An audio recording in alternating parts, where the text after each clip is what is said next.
Le Centre national des œuvres universitaires, CNU, a tenu sa 22e session ordinaire de son conseil d'administration le mardi 24 août 2021 dans les locaux de sa structure sise à Kabbalah. Présidé par le ministre de l'Enseignement supérieur et de la Recherche scientifique, Pr Amadou Keïta, en présence du directeur général du CNU colonel-major Ousmane Dembélé et des administrateurs venus d'autres services. L'ordre du jour de cette session était essentiellement consacré sur l'état d'exécution des recommandations, l'examen et à l'adoption à mi-parcours du rapport d'activité 2021, des états financiers de l'exercice 2021 mais aussi celui de l'état d'exécution du budget 2021 du centre estimé à environ 21 milliards de francs CFA.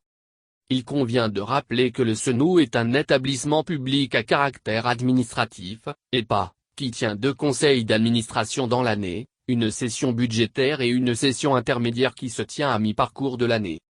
Le ministre de l'Enseignement supérieur et de la Recherche scientifique dans son intervention, a d'abord préconisé aux administrateurs des analyses, des critiques et des suggestions aux fins d'aboutir à des recommandations pertinentes qui permettront au CNU d'améliorer de façon significative la qualité de ses prestations dans l'accomplissement de sa mission d'assistance aux étudiants pour l'amélioration de leurs conditions de vie et d'études. Selon le Pr Amadou Keïta, le renouveau de l'enseignement supérieur passe par une meilleure gouvernance du sous-secteur dans tous ses compartiments. Il précisera que offrir un enseignement de qualité aux apprenants, surtout améliorer constamment les services sociaux en vue de satisfaire les besoins fondamentaux des étudiants est une obligation, le paiement régulier et à temps de leurs droits financiers, la garantie d'un logement décent et des conditions de restauration saines, la possibilité de leur procurer une couverture sanitaire adéquate, la promotion et la diversification des activités sportives, artistiques et culturelles pour leur épanouissement.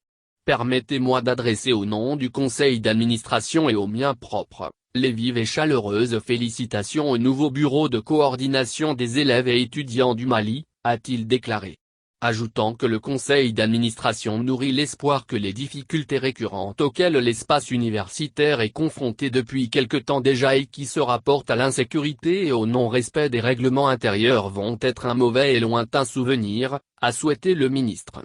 Il a également saisi l'occasion pour rassurer les membres du bureau de coordination de l'Association des élèves et étudiants du Mali, AIM, de l'appui et l'accompagnement du département dans l'accomplissement de leur mission de défense des intérêts des élèves et étudiants. Le ministre a encore invité les administrateurs à analyser minutieusement les documents qui leur ont été soumis afin de prendre les décisions appropriées. Tout en espérant que cette 22e session ordinaire du conseil d'administration du CNU débouchera sur des mesures qui permettront encore une fois de renforcer davantage les capacités du centre pour l'atteinte de résultats souhaitables.